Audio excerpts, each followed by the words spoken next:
Lorsque la lumière frappe un objet, le reflet de cet objet, c'est ça qu'on appelle ombre. Ça veut dire s'il n'y a pas de corps, s'il n'y a pas de substance, même si la lumière frappe, de l'autre côté, il n'y aura pas de reflet. L'ombre ne peut pas se former de soi-même. L'ombre n'existe pas. C'est la substance qui fait exister l'ombre. Merci à Dieu pour l'opportunité et la grâce que nous avons d'être là ce matin. Merci également à son serviteur, le prophète Patient Kelly. Est-ce qu'on peut acclamer le Seigneur?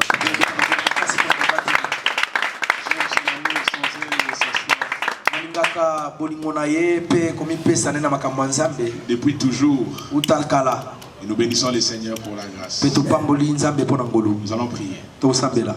Dieu notre Père, merci pour ce matin. Merci pour la bonne part que tu nous as donnée dans le Christ, qui ne sera jamais ôté. Je suis en train de prier, Seigneur, afin que tu atteignes tes objectifs ce matin. Merci de le faire de deux manières, s'il te plaît. En nous parlant, mais surtout en nous transformant. Nous ne voulons pas seulement écouter ces choses et ne rien faire après. Tu ne peux pas rassembler des gens sans but. Et ce matin, tu nous as réunis pour un but. Je refuse de croire que c'est une initiative humaine. Je crois que ce rendez-vous, tu le connaissais bien avant la fondation du monde. C'est pourquoi nous voulons te dire merci. On t'acclame. Je disais en t'acclamant, en poussant des cris de joie,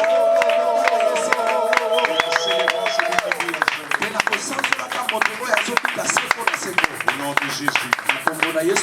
Amen. Amen. Nous pouvons reprendre nos places. Que Dieu soit béni. Sans plus tarder, j'aimerais donner la pensée que le Seigneur a placée sur mon cœur. Et après quoi, je vais faire deux petites choses et puis on va se séparer. Pressé par la soif, c'est les sujets sur lesquels nous allons partager. Dis à ton voisin, pressé par la soif. Il y a quelqu'un qui ne parle pas, je ne sais pas pourquoi il est fâché. Est-ce que tu peux dire à ton voisin, pressé par la soif? Juge chapitre 15, verset 18 à 19. Verset 18 à 19.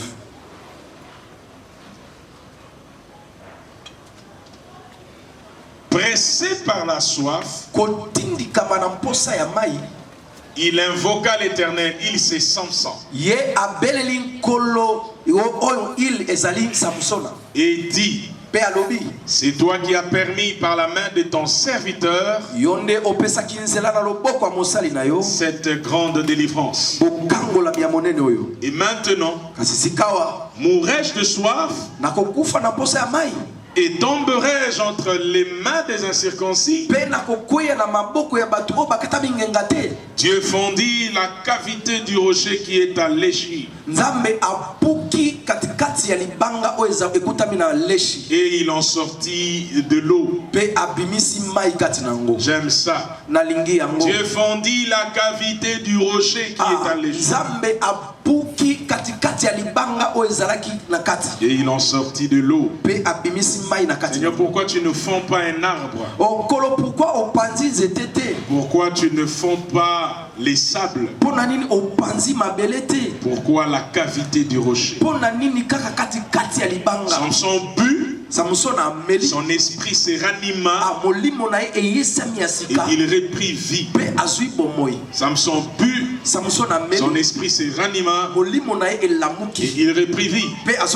C'est de là qu'on a appelé cette source Enakore. Enakore signifie la source de celui qui invoque. Elle existe encore aujourd'hui. Que Dieu bénisse sa parole. Mon but ce soir, c'est de faire deux choses. C'est de nous dire, d'essayer de nous dire le type de soif dont nous avons besoin en ce temps. Et je vais essayer de nous dire c'est quoi cette soif. Et deuxièmement, je vais essayer de parler des retombées de cette soif, de ce que cette soif peut amener dans notre vie.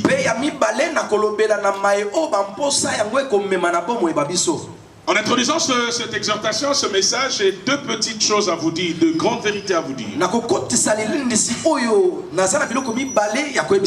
Je vous prie de bien les noter. La première chose, c'est que l'ordre naturel des choses est souvent un reflet de ce qui se passe dans les surnaturels. Je disais l'ordre naturel des choses est le reflet c'est ce qui se passe dans l'esprit. Si dans l'ordre naturel de choses, nous avons dans la famille un père capable de tout donner à son fils et de faire de son fils un héritier, afin qu'après lui, que ce fils gère tout ce bien. Ce principe n'a pas commencé sur la terre.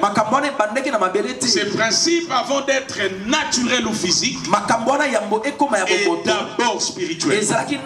Nous avons Christ qui est le Fils unique de Dieu, l'héritier de toutes choses.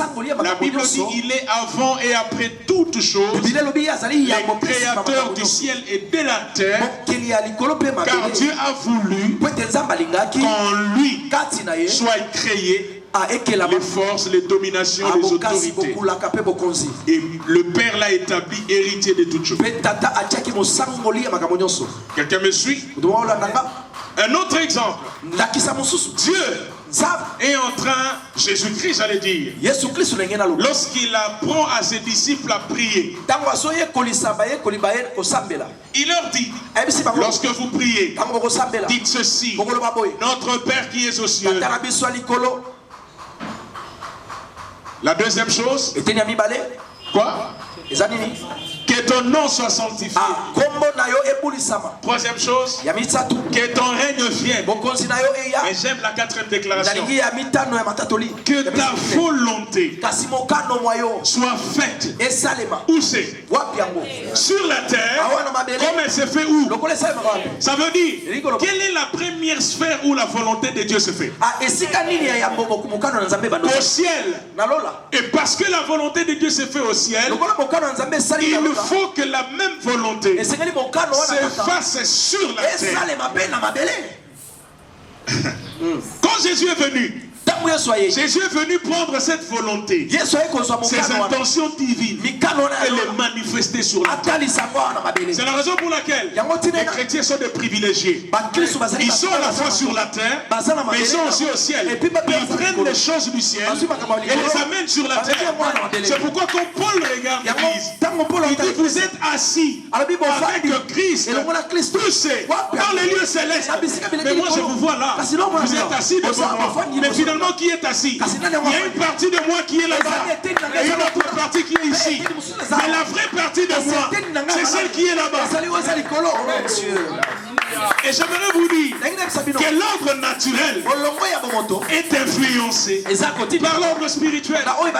Ce qui se passe dans le spirituel, c'est ça le vrai monde. C'est la raison pour laquelle je bénis le Seigneur.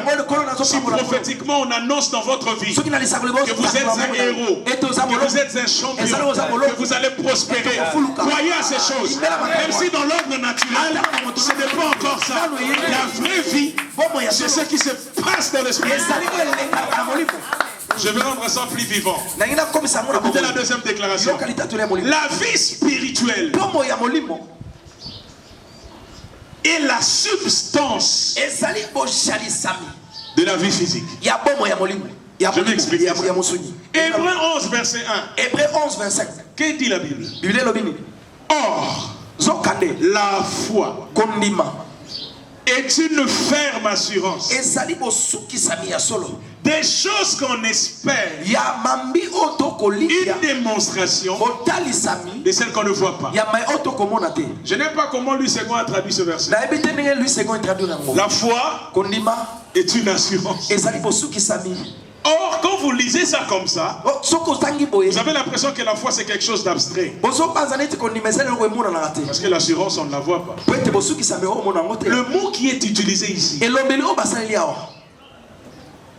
qu'on a traduit par assurance, en grec c'est hypostasis. Voilà. La foi est hypostasis. La traduction correcte, c'est la foi et la substance. C'est pourquoi j'aime les autres versions qui disent la foi est la réalité. Pas seulement l'assurance. La foi est la réalité. La substance des choses qu'on espère, mais qu'on ne voit pas encore. Mais c'est déjà la réalité. Je ne vois pas, mais j'ai déjà la substance. Ok, je vais rendre ça plus clair. Vous connaissez ce qu'on appelle l'ombre. Bon, le soleil est parti. Quand est-ce qu'une ombre se forme? Le soir. Le soir. Pourquoi? Quand il y a non, l'obscurité. Quand est-ce qu'on peut voir l'ombre? C'est vrai le soir. Mais qu'est-ce qui provoque l'ombre? C'est ça la question. Hein? La lumière seulement. C'est déjà bon. La lumière, c'est déjà une bonne chose. Mais pour que la lumière forme l'ombre, il faut quoi? Voilà, un corps. Merci frère. C'est ça qu'on appelle une substance. C'est la substance qui crée l'ombre. Lorsque la lumière frappe un objet, le reflet de cet objet, c'est ça qu'on appelle ombre. Ça veut dire s'il n'y a pas de corps, s'il n'y a pas de substance, même si la lumière frappe de l'autre côté, il n'y aura pas de reflet. L'ombre ne peut pas se former de soi-même. L'ombre n'existe pas. C'est la substance qui fait exister l'ombre. Voici ce que la Bible dit. La loi est l'ombre de choses à venir. Adam est l'ombre de Christ. Adam est le reflet terrestre du vrai Fils de Dieu qui est Jésus. C'est la raison pour laquelle, lorsque vous avez une substance ici, dès que la lumière frappe cette substance, de l'autre côté vous avez l'ombre. L'Ancien Testament c'est l'ombre. Le Nouveau Testament c'est la réalité.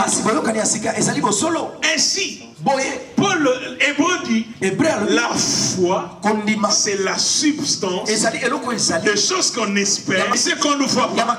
Ça veut dire ceci: entre le monde spirituel et le monde physique, c'est le monde spirituel qui est la substance du monde physique. Je vais encore monter d'un cran. Pour qu'il y ait un monde physique, il faut qu'il y ait un monde spirituel. Ce que vous voyez dans le physique, c'est l'ombre du spirituel. Le spirituel est plus réel que le physique. Nous, dans notre compréhension, nous pensons que c'est le physique qui est plus réel que le spirituel.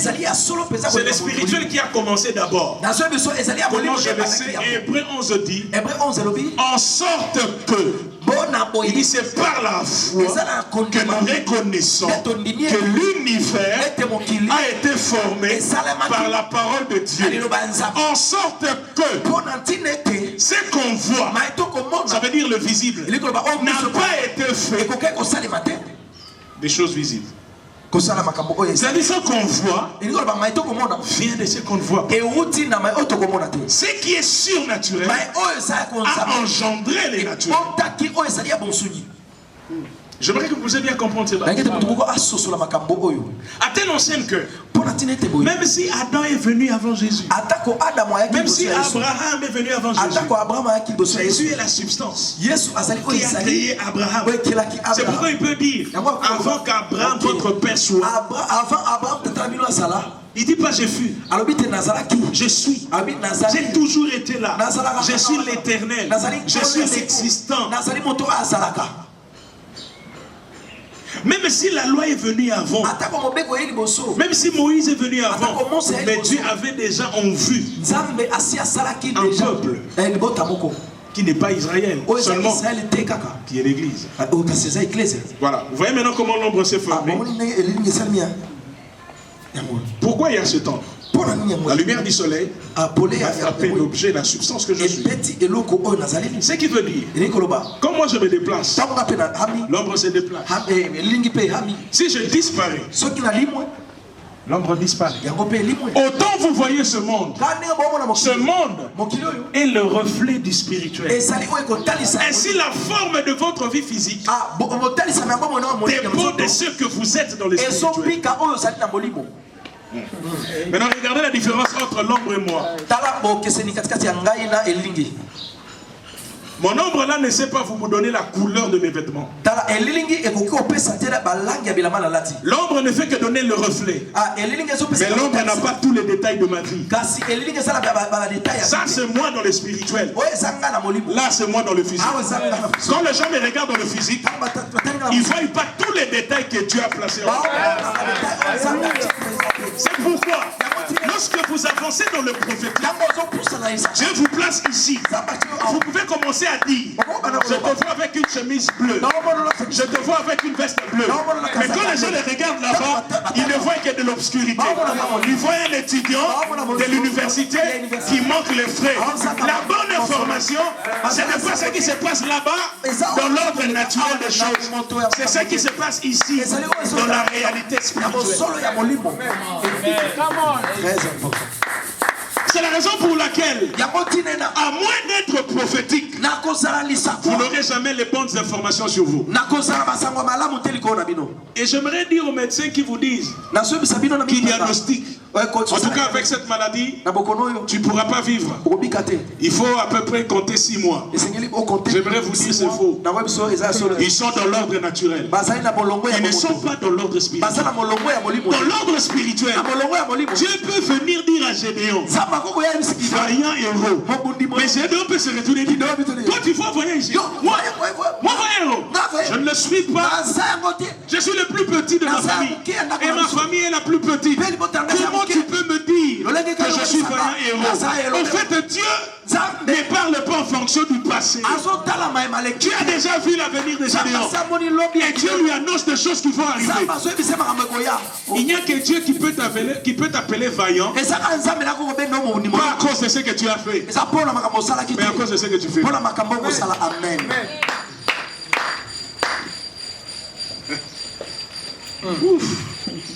Maintenant parlons de la soif. La soif dont il est question dans ce texte de Juge, c'est une soif naturelle. C'est une soif qui sert à étancher un besoin physique. Samson a besoin de boire de l'eau. De l'eau physique, je peux le dire ainsi. De l'eau naturelle. Pour étancher sa soif. Il est pressé par la soif naturelle. Et quand il boit de l'eau naturelle, son esprit s'est ranimé et il est allé faire des exploits. Et qu'est-ce que Dieu fait pour lui donner ça? Il fend le rocher, pas l'arbre, pas le sable, le rocher. Et l'eau est sortie du rocher. Mais ça, il faut le transporter sur le plan spirituel. C'est qui le rocher? 1 Corinthiens dit, Vos pères ont mangé la main dans le désert. Ils ont bu l'eau du rocher. Et ce rocher, c'était Christ. Et à la croix, Christ, le rocher, a été frappé. Et parce qu'il a été frappé, le Saint-Esprit, des fleuves d'eau de vie, ont coulé de lui. Et c'est pourquoi, aujourd'hui, nous avons affaire non pas à une soif physique. Je vais vous parler de la soif spirituelle, qui est supérieure à la soif qu'a connue Samson dans Juge. Donc je disais que cette soif est surnaturelle. Cette soif est spirituelle. Quand nous disons pressé par la soif, je ne suis pas en train de parler de l'eau naturelle. Je parle de la soif spirituelle. Voici la question. La soif spirituelle, c'est quoi? La soif spirituelle, c'est quoi? À se rapprocher de Dieu et à demeurer constamment dans sa présence. Je reprends. Lorsque je parle de la soif spirituelle, je vois le fait de se rapprocher de Dieu et de demeurer dans sa présence.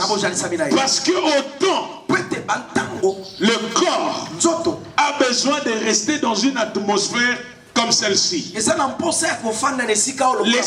ne peut vivre que lorsqu'il demeure dans l'atmosphère de la présence de Dieu. Pour que le corps se développe, il lui faut un environnement où il y a l'oxygène. Pour que l'esprit se développe dans la connaissance de Dieu, dans la connaissance des principes de Dieu, l'esprit doit rester dans une atmosphère où l'oxygène de la présence de Dieu demeure. Le jour où vous vous déconnectez de Dieu dans votre esprit, c'est le jour où vous perdez toute raison de vivre. À la croix, Jésus a crié, j'ai soif. Vous vous souvenez de cette parole?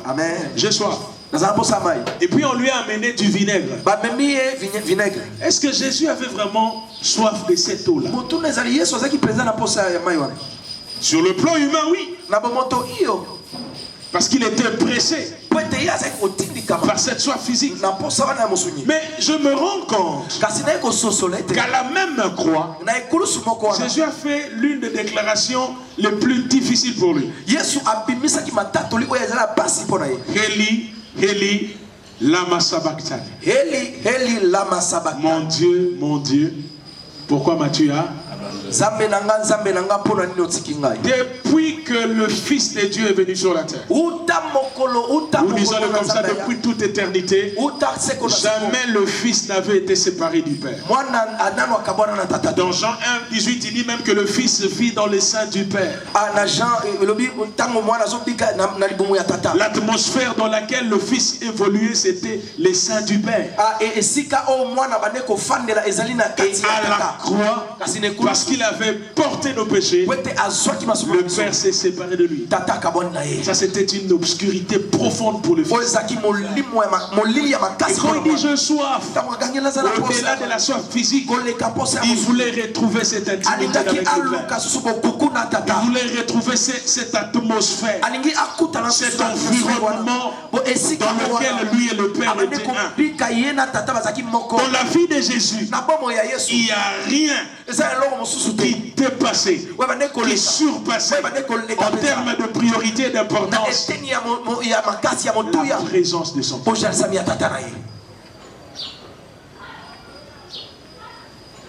Qu'est-ce que cette soif fait dans notre vie? C'est mon deuxième point. Je vais dire 4 choses et je vais prier avec vous. La soif de Dieu. Nous sommes une génération mise à part, je le crois. Chacun de vous ce soir, ce matin, a un programme de Dieu. Et ce programme doit s'accomplir. Et ça s'accomplira. Mais de plus en plus, surtout dans cette génération, nous commençons à perdre la soif du vrai Dieu. J'ai dit la soif spirituelle, c'est d'abord Dieu, pas les choses de Dieu d'abord. Je vais en parler tout à l'heure. Nous aimons les choses de Dieu. Nous aimons les effets. Nous aimons les grâces de Dieu. Nous aimons la gloire de Dieu. Et nous perdons de vue que Dieu est plus grand que sa gloire. Que Dieu est plus grand que ses grâces. Que la présence de Dieu est tout ce qu'il nous faut avant toutes ces choses-là. Celui qui a goûté à Dieu n'est plus impressionné par les dons. Et il y a des gens, seulement avec le don de Dieu, les grâces et les faveurs de Dieu, ils disent que pour eux ça suffit. Alors qu'il y a plus. Il y a plus. Et le plus là, c'est rester dans la présence de Dieu. Première chose, la soif spirituelle nous plonge dans l'intimité avec Dieu. C'est le point de départ. En ce sens dit, quand la Bible dit pressé par la soif, sur le plan naturel, nous voyons la soif physique. Mais sur le plan spirituel, pressé par la soif signifie que tous les jours de notre vie, nous devons désirer d'être plongés dans la vie d'intimité avec Dieu. J'aime ça, l'intimité avec Dieu. Devenir l'intime de Dieu. Vous savez, pour ceux qui sont mariés, savent qu'il arrive des moments où tu te sens comme obligé de tout dire à ta femme et de tout dire à ton mari. Il n'y a plus de secret entre les gens qui sont intimes. Ça, c'est la première chose. L'intimité nous fait connaître les secrets de Dieu. Tu peux dire, cacherai-je à Abraham ce que je veux faire? Est-ce que Dieu était obligé de dire à Abraham? Je dis non. Mais je dis oui aussi. Oui, pourquoi? Parce que Dieu s'est rendu compte qu'Abraham n'était plus n'importe qui. Abraham était l'ami de Dieu, l'intime de Dieu. Et Dieu s'est dit, si jamais je détruisais Sodome et Gomorrhe, alors que son neveu habite là-bas, si Abraham apprenait cela, qu'est-ce qu'il ressentirait? Mais tu es Dieu. Est-ce que tu as des comptes à rendre à Abraham? Abraham est une créature. Mais l'intimité a obligé Dieu de ne rien cacher à Abraham et de tout lui dire. Voici ce que j'aimerais vous dire.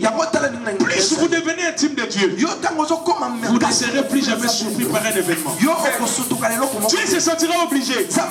Il y a une morsure qui est sur le point d'arriver. Il y a des gens qui sont en train de comploter pour vous tuer. Dieu vous révèle. Il y a un mauvais projet contre votre famille, contre votre ministère. Dieu vous dit, je suis fatigué des leaders aveugles. Je suis fatigué des bergers aveugles. Ils conduisent le troupeau mais ils ne voient pas. On n'est pas leader parce qu'il y a des gens derrière. On est leader parce qu'on voit devant. Ce n'est pas ceux qui sont derrière qui font de moi leader. Mon leadership n'est pas défini par le troupeau que j'ai. Mais mon leadership est défini par rapport à la vision que j'ai pour ce troupeau. Je peux toujours avoir un troupeau, mais si je ne sais pas où je les amène, je ne suis pas un leader. Mais je peux savoir où j'amène les gens. J'ai une vision, même si je n'ai encore personne. Mais parce que j'ai une vision, tous ceux qui veulent aller loin me suivront. La vision influence toujours.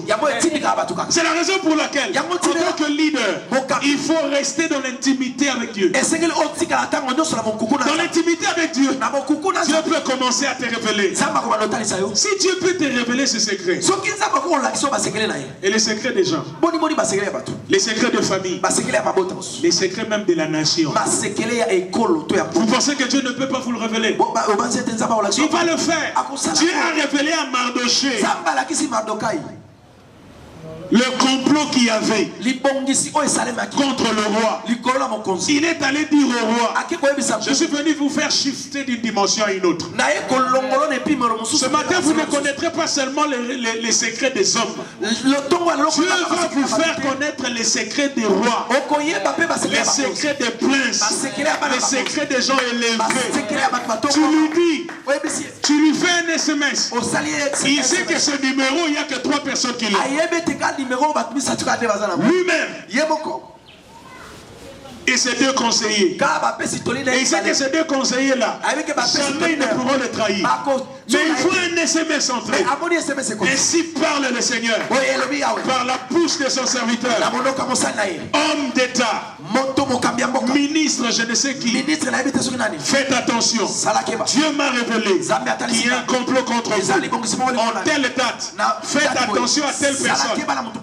Il prend le téléphone, il commence à trembler.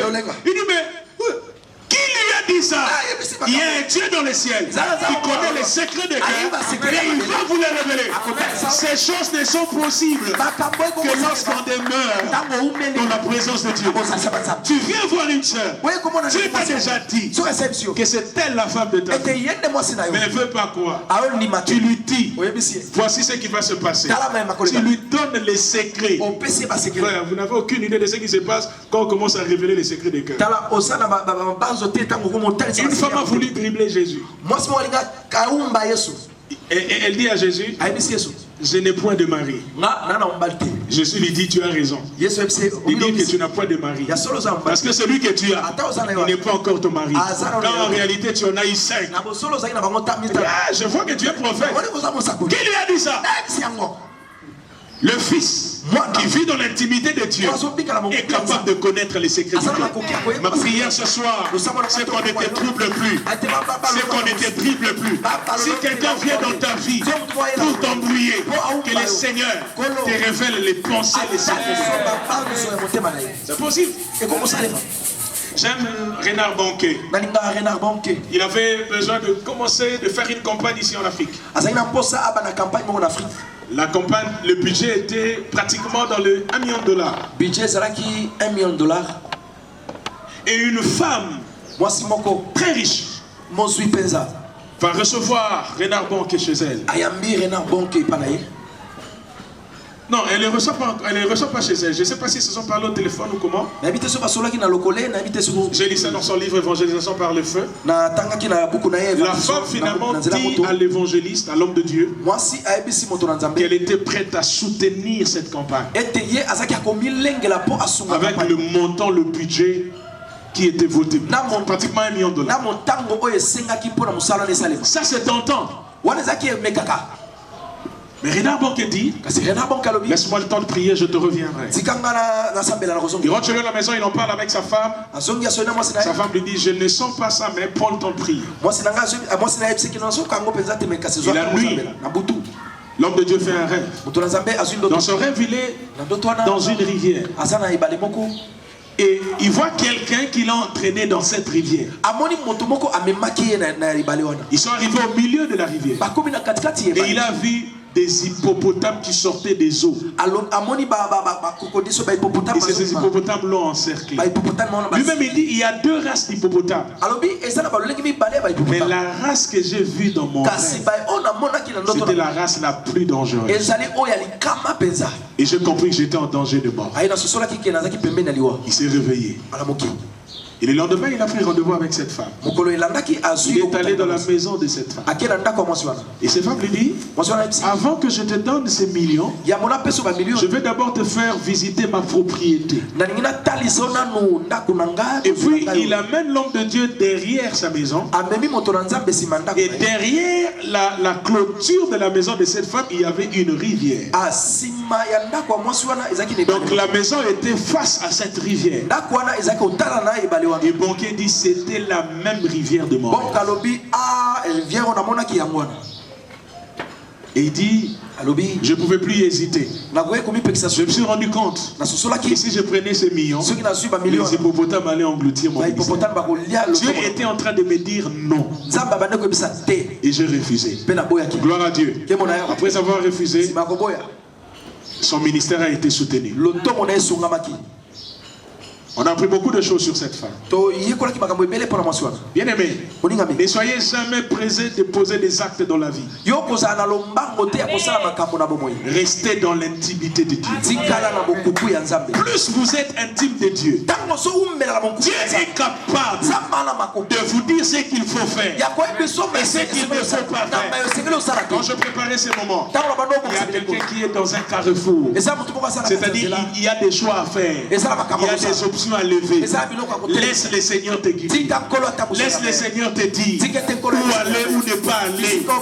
Mais la soif vous conduit d'abord dans cette vie d'intimité. Et quand je parle d'intimité, je parle d'abord de connaître les secrets. Les secrets de Dieu et les secrets des hommes. Mais j'aime la deuxième chose que l'intimité nous offre. L'intimité, au-delà de nous faire connaître le secret de Dieu et des hommes, l'intimité nous donne une longueur d'avance sur les autres. L'intimité qu'on a avec Dieu nous donnera toujours, je dis toujours, pas quelquefois, une avance sur les autres. Celui qui est l'intime de Dieu, il peut être en 2021, mais en réalité, il a déjà vu 2030. Il a une longueur d'avance. Il pose des actes que les contemporains ne comprennent pas. Les gens disent, mais qu'est-ce qui se passe? C'est comme un certain Isaïe. Il dit, la Vierge sera enceinte. Elle enfantera un fils nous est né. Un enfant nous est donné. On l'appellera admirable, conseiller, Père éternel. On a l'impression de dire, Isaïe, comme il dit, bon, une vierge donnée naissance, sans enfant. Esaïe était déjà en train de voir Matthieu chapitre 2. Vous savez combien de siècles la prophétie d'Esaïe a traversé? Il y a déjà 4 siècles de silence entre Malachie et Matthieu. Mais Esaïe a traversé les 400 ans. Et il a vu Matthieu 2. Quelle longueur d'avance! Je suis en train de prier le Seigneur que vous soyez en 2021, mais que vous ne viviez pas comme en 2021. On parle de coronavirus, je m'en fous. Celui qui est prophétique, celui qui vit dans l'intimité du Père, il a d'autres informations. Je prie que vous ayez une longueur d'avance par rapport aux gens de votre génération, que vous posiez des actes qui vont nous dépasser. Les gens vont dire, mais pourquoi il dit ça? Pourquoi il fait ça? Il ne fait pas ça en fonction de ce qu'il voit. Il fait ça en fonction de là où il est, en fonction d'où il vient. Ouf. Dans Matthieu chapitre 16, ça m'a tué. Jésus a 12 disciples. Combien? 12. Mais il prend 3. Jean, Jacques, Pierre. Il les amène sur la montagne. Écoutez-moi. Quand ils arrivent sur la montagne, qu'est-ce qui se passe? Matthieu 17. Il y a la transfiguration. Jean Jean, Pierre, Jacques, ont vu la gloire de Dieu, telle que Jésus reviendra quand il va installer. C'est la gloire qu'ils ont vue dans Matthieu 17. C'est la gloire éternelle de Christ depuis toujours. Même Marie qui l'a enfanté n'a pas vu cette gloire. Même Joseph qui l'a vu n'a pas vu cette gloire. La gloire qu'ils ont vue, c'est une gloire incomparable. C'est la gloire éternelle du Fils de Dieu. C'est la gloire que Jean a revue dans Apocalypse 1. C'est pourquoi il dit les choses que nous avons vues, contemplées, touchées, nous vous l'annonçons. Ces choses touchent à la gloire du Fils de Dieu. Ça veut dire, ils sont descendus de la montagne. J'imagine Jean et Thomas, ils sont en train de marcher, ils sont en train de faire les affaires. J'imagine Pierre et Barthélemy, surtout Barthélemy, ils sont en train de marcher. Ils sont allés dans une boutique acheter quelque chose. Mais Pierre, il sait que tel que je suis là, je suis différent de Barthélemy. On est tous disciples. Mais moi j'ai une longueur d'avance. C'est que lui il va voir quand la gloire viendra. Moi j'ai déjà vu ça maintenant. Regardez la différence. On peut tous être disciples, mais on n'a pas la même vision du maître. Tous attendent la gloire, mais nous on attend la rediffusion. Parce que la gloire on l'a déjà vue. On attend que ça se répète. Et ça c'est la match à Coupe du Monde. Si on a gagné, maintenant on va faire rediffusion. Mais pour toi, ça ne t'impressionne plus. Parce que tu as déjà vu, tu as goûté. C'est ce qui se passe. L'intimité nous donne un avant-goût des choses célestes. Un avant-goût de la gloire à venir. Tu es déjà en train de contempler.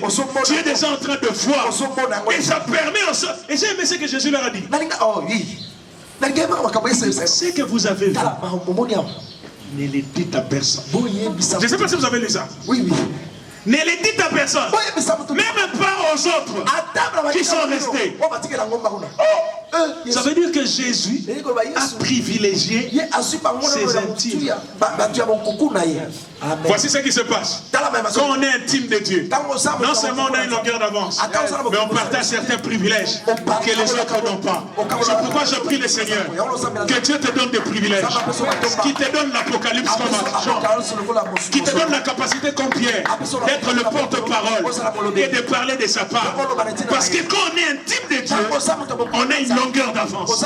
Je prie le Seigneur qui te donne une longueur d'avance en ce culte d'ivresse prophétique. Que tu sois tellement ivre de Dieu que tu vois des choses que tu vas commencer à faire.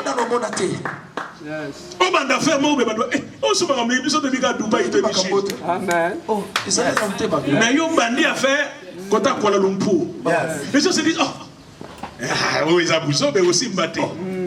En fait, les gens sont dans aujourd'hui. Mais moi, je ne suis pas dans aujourd'hui. Un homme prophétique est un homme qui fait un voyage dans l'éternité. Dieu lui montre des choses et puis il le ramène dans le temps. Mais donc, quand tu as vu ces choses-là, Dieu veut te dire, ne vis plus comme tout le monde parce que tu sais ce qui va arriver. C'est pourquoi quand Joseph fait le rêve, où il voit sa gerbe, les gerbes de ses frères, il voit 12 gerbes liées. Et puis il voit sa gerbe se tenir debout. C'est des choses qui se sont accomplies à 30 ans. Mais Dieu lui a montré ça, il avait 17 ans. Il y a 13 ans d'écart. Mais pourquoi Dieu lui a montré ça 13 ans plus tôt? C'est parce que même si tu es en train de passer par des temps difficiles, tu dois savoir que ta gerbe se tiendra debout. Maintenant, regardez quelque chose de prophétique encore. Quand Jésus est sur la montagne, qui apparaît? Amen. Hein? Élie et Moïse.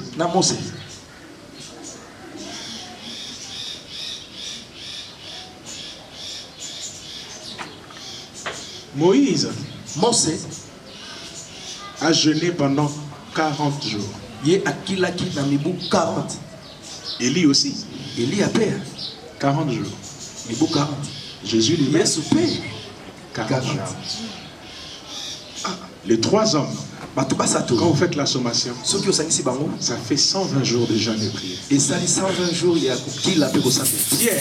Pierre, Jean, Jacques sont regardés comme les 3 colonnes de l'église. Quand la gloire est descendue, il y avait 120 disciples à la chambre haute. Sur qui le Saint-Esprit est descendu. Jean, Pierre et Jean ont été connectés à des grâces sur cette montagne. Voici ce que je veux vous dire. Ils ne sont pas descendus comme ils étaient montés. Quand ils sont descendus avec quelque chose. C'est pourquoi Dieu a dit à Pierre, celui-ci est mon fils. Écoutez-le. Vous voulez que je vous dise quelque chose? Depuis que Jésus a appelé les disciples jusqu'à l'épisode de Matthieu 17, tous les disciples n'ont écouté que la voix du Fils. Okay. Ne me dites pas qu'ils ont écouté la voix du Père, parce que quand le Père a dit celui-ci est mon fils en qui j'ai mis toute mon affection, Jésus n'avait pas encore commencé le ministère, il n'avait pas de disciples. L'autre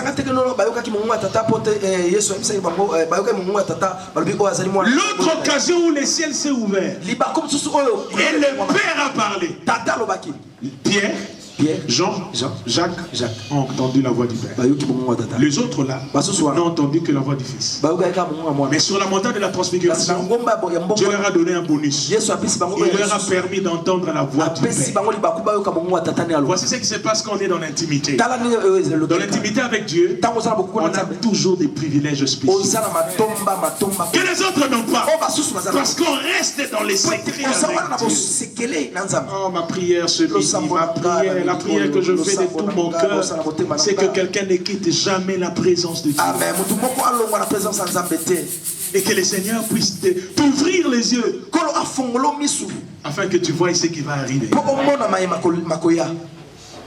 La deuxième chose, je vais aller rapidement et on va finir. La soif spirituelle, au-delà de nous plonger dans l'intimité avec Dieu, la soif spirituelle nous conduit à rechercher les choses d'en haut. J'aime Colossiens 3, 1 à 2. Paul dit, affectionnez-vous aux choses d'en haut. Désirez les choses d'en haut. Quand on n'a pas la soif spirituelle, la soif de Dieu, les choses d'en haut ne nous disent rien. On s'affectionne aux choses de la terre. On est porté par les choses de la terre. Mais lorsque la soif de Dieu s'installe, on s'affectionne aux choses de l'esprit. On cherche Dieu. On va en prière. On va à la montagne. On cherche la face de Dieu. On cherche la présence de Dieu. On cherche la crainte de Dieu. On marche dans la vie de sainteté. Notre vie est caractérisée par les choses d'en haut, pas les choses d'en bas.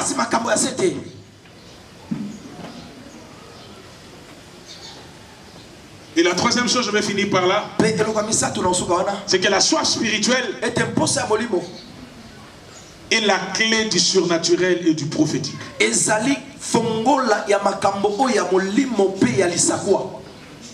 La soif spirituelle est la clé du prophétique et du surnaturel. Être prophétique, ce n'est pas être prophète. Non. J'étais en train de dire que être prophétique, ce n'est pas avoir le ministère prophétique. Vous pouvez être prophétique sans être un prophète de ministère. Le prophétique, c'est une atmosphère des assoiffés de Dieu. Même sans être un prophète, si vous êtes prophétique, vous pouvez commencer à fonctionner comme un prophète. Pourquoi? Parce que être prophétique, c'est accéder à 3 domaines. Et je vous prie de les noter. Premièrement, être prophétique, c'est accéder au domaine de la connaissance de choses. Tout celui qui est prophétique, Dieu lui fait connaître des choses. les choses de Dieu et les choses de l'homme. Luc 10, 22. 1 Corinthiens 2, 9 à 14. 1 Corinthiens 2, 9, 14. Personne ne connaît les choses de Dieu si c'est l'esprit de Dieu. Et personne ne connaît les choses de l'homme si c'est l'esprit de l'homme. Mais Dieu peut révéler les choses de Dieu à celui qui lui est intime.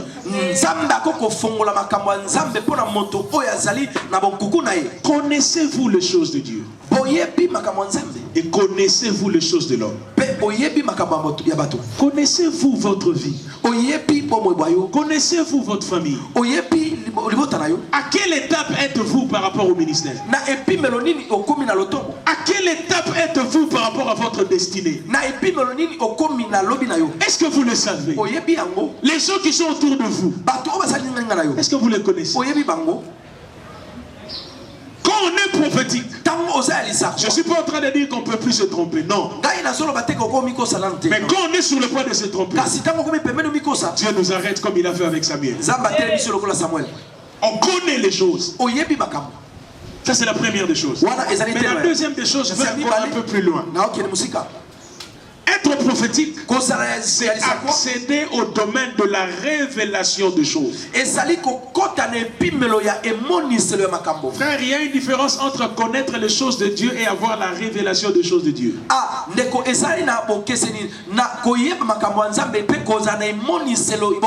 peux connaître que l'Ancien Testament a 39 livres. Je peux connaître que Matthieu 2, c'est le chapitre qui me parle de la naissance de Jésus. J'ai des informations. Mais ce que le prophétique fait encore, c'est de me révéler pourquoi c'est comme ça. J'ai vu une situation de ma famille, par exemple. Là, je suis dans la première dimension du prophétique. Le Saint-Esprit, il m'a fait connaître les choses. C'est soit les choses passées, soit les choses qui se passent, ou les choses qui vont arriver. Mais je vois une situation. Mais la deuxième chose, au-delà de me montrer la situation, le Seigneur m'explique.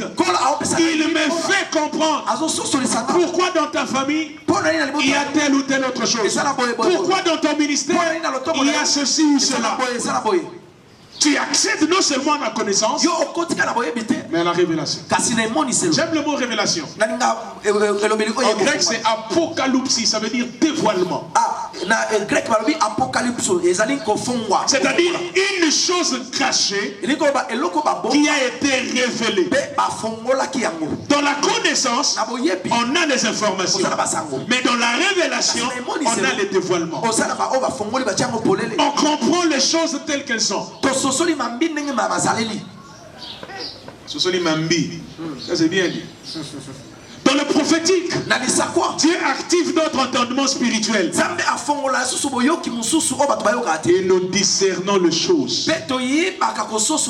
Nous comprenons la portée des visions.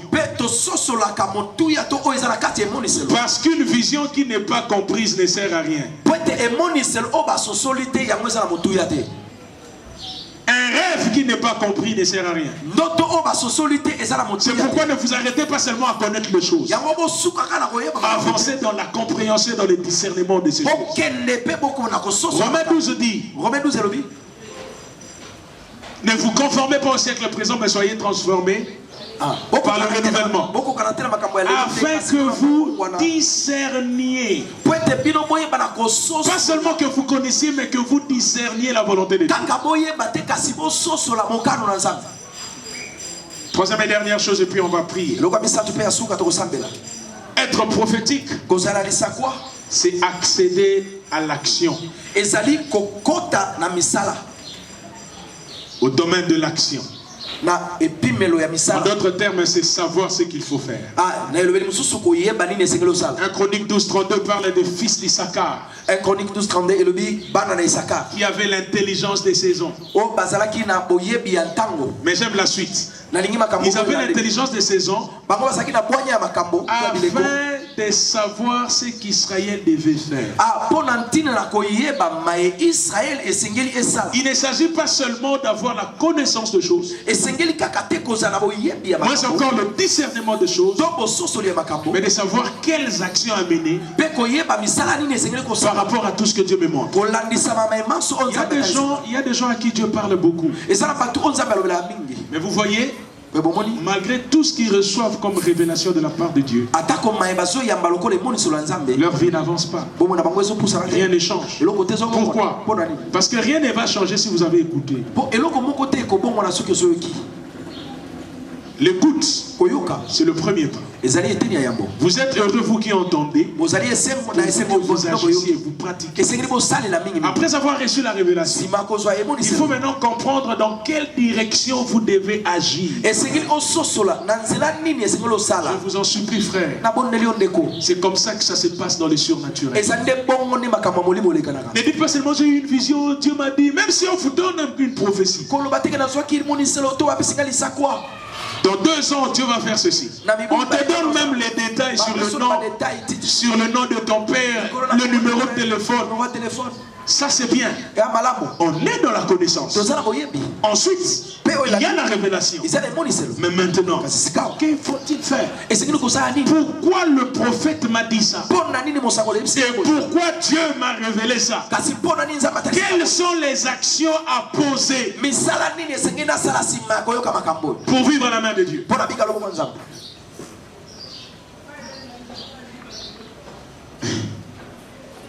J'ai déjà fini mon message. Il y a quelques mois,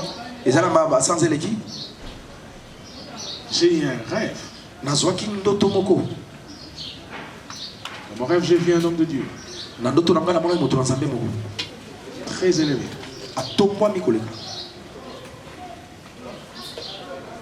Il est venu me voir. Il m'a dit, le temps est arrivé pour que tu vives telle chose. C'était tellement précis dans le rêve. Il m'a même cité la chose. Je me suis réveillé. J'ai médité sur ce rêve plusieurs mois. Après, l'Esprit de Dieu m'a dit, rien ne va changer si tu ne fais rien. Tu as reçu le message, mais depuis que tu as reçu le message, qu'as-tu fait?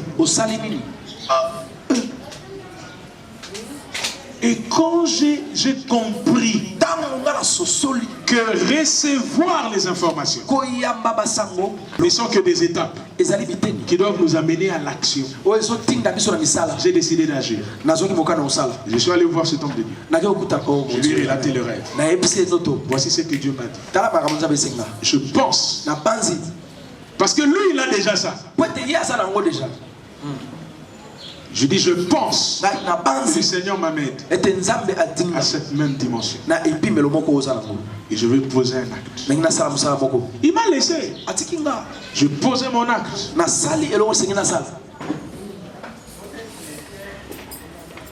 Il m'a dit,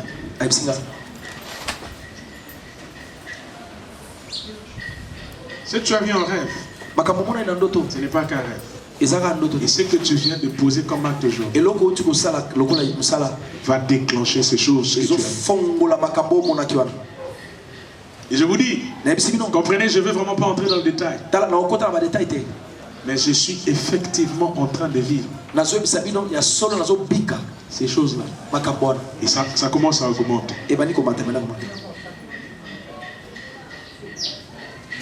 C'est ce que j'essaie de vous dire. Recevoir la révélation, recevoir les informations nécessite que vous agissiez. Qu'est-ce que vous êtes en train de faire maintenant par rapport à ce que Dieu vous a dit pour que les choses puissent bouger? Mais je suis venu ce soir non seulement chercher des gens à qui Dieu a parlé, non seulement chercher des gens à qui Dieu a révélé des choses, mais des gens qui veulent dire, pasteur, Dieu a tellement parlé sur ma destinée, Dieu a tellement parlé sur ma vie, Dieu a tellement parlé par rapport à mon ministère. Ce midi, la seule chose qui sera différente, c'est parce que tu vas poser des actes différents. Est-ce une prière spéciale? Je ne sais. Est-ce qu'il faut aller voir? Je me retrouve à Londres en 2019. Il y a un homme que j'aime souvent suivre, le docteur Mensa Otabi. Docteur Mensa Otabi. Et pendant qu'il enseignait, j'étais émerveillé. Je voulais le rencontrer.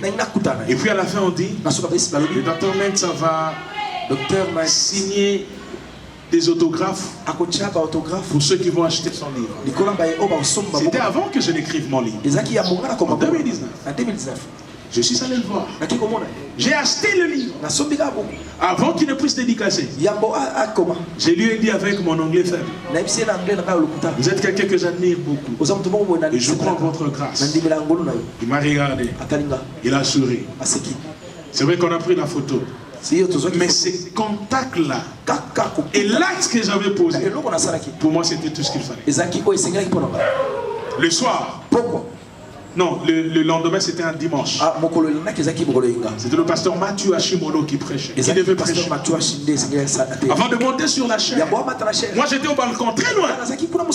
Il est venu au balcon. Il faisait le tour. J'ai senti au-dedans de moi. Le Seigneur me disait, va qu'il prie pour toi. Mais j'ai hésité. J'ai hésité. L'homme de Dieu est parti. Quelques minutes après, il est encore revenu. Là où j'étais, le Seigneur me dit c'est maintenant. Ah, bisobana kin. Na bois qui soni. Non, des koufa soni. Je me suis créé un espace, un passage. Et je suis arrivé vers lui. Il m'a dit non. Je lui ai dit je viens de très loin. De la République démocratique. Je suis venu ici et j'ai besoin de votre prière. Il m'a regardé. Il m'a dit mets-toi à genoux. Il a prié pour moi. C'est tout ce qu'il faut. Les grâces sont transférables. Le prophétique vous demande la sensibilité. Et c'est ce qu'on va faire ce soir. Ce midi on va prier avec des gens sensibles. Je ne sais pas dans quelle direction le Seigneur va vous amener. Est-ce qu'après ce programme, le Seigneur va vous demander d'avoir une retraite personnelle? Je ne sais pas. Mais j'aimerais que vous puissiez accéder à un autre niveau de votre vie. En étant sensible à la voix de Dieu. Tenons-nous debout.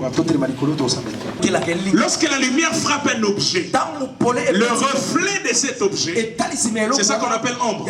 Ça veut dire s'il n'y a pas de corps, s'il n'y a pas de substance, même si la lumière frappe, de l'autre côté, il n'y aura pas de reflet. L'ombre ne peut pas se former de soi-même.